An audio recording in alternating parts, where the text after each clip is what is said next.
it's Namdi Naidu once again on the campus of the University of Arkansas. And on this episode of the Sustainability Spotlight, we're shining our spotlight on the Arkansas Student Union.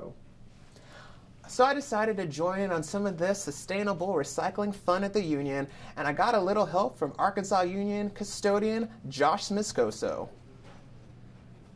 Josh, now can you walk us through this process? I would love to. Well, here's our desk side recycling bin that each office has.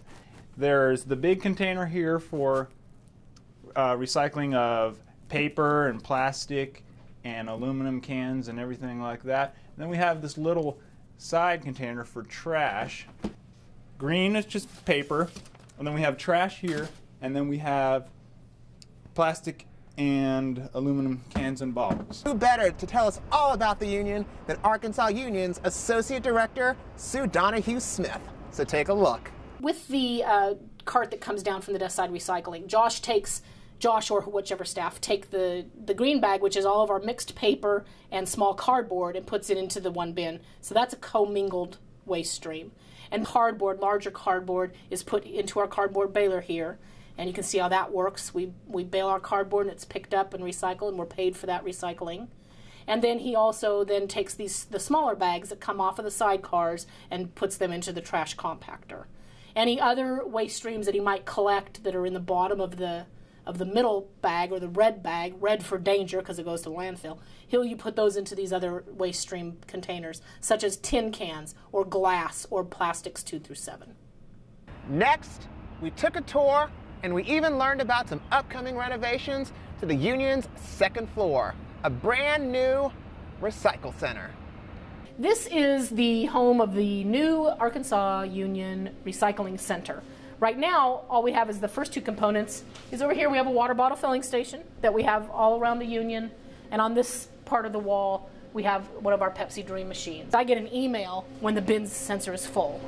Okay. And then I send staff down. They empty these bins out where Josh just emptied the desk side recycling for us. This is where these also go. And then every Tuesday, Waste Management picks up and ships this. It all ends up back at Pepsi.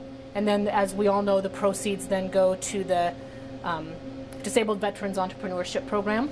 So that's the full circle of what happens with the Dream Machine. So it's kind of a neat project. Now, how often do you get these emails telling you these are full?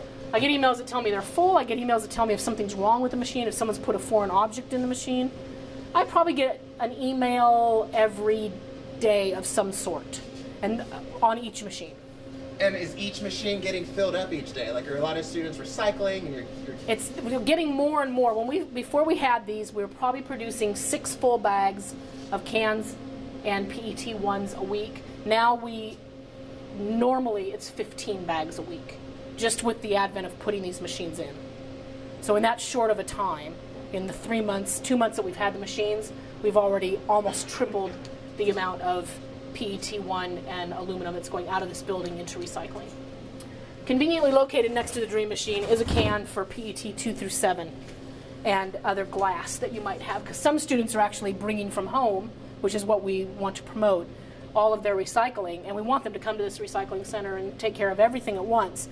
So we want to make it very convenient. So since this only takes PET1 plastic, we want there to be an opportunity for students that bring everything from home to have a one-stop shop, if you will, to be able to get rid of everything. And when will the full-on recycle center be complete? What is the timeline? My timeline is that sometime during summer session, we'll have this ready to go. So when fall starts again, the entire system will be working. So we're going to add battery recycling, we'll add e-waste recycling, we'll add another paper setup, the glass, the film, the shrink wrap and film recycling, all those different streams will have a center. So are you ready for the 5 challenge? I think so. I'm going to ask you 5 questions. Okay. We're looking for 5 answers, and you have 5 seconds per question. Okay. It's on the Arkansas Union. First question. How many major phases did it take to create the Arkansas Union? 3. I don't know. Why would I know that? 2. 2 major phases to create the Arkansas Union. What part of the Union? I think that's wrong. We'll go with 2 to 3.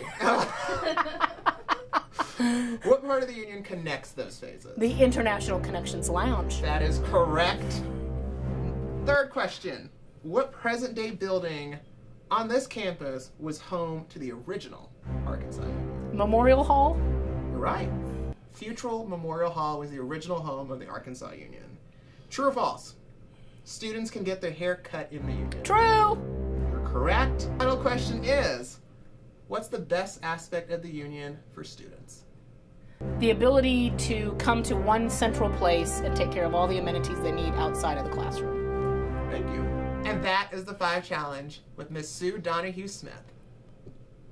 So remember, if you tell us what you do, next time we may shine the sustainability spotlight on you.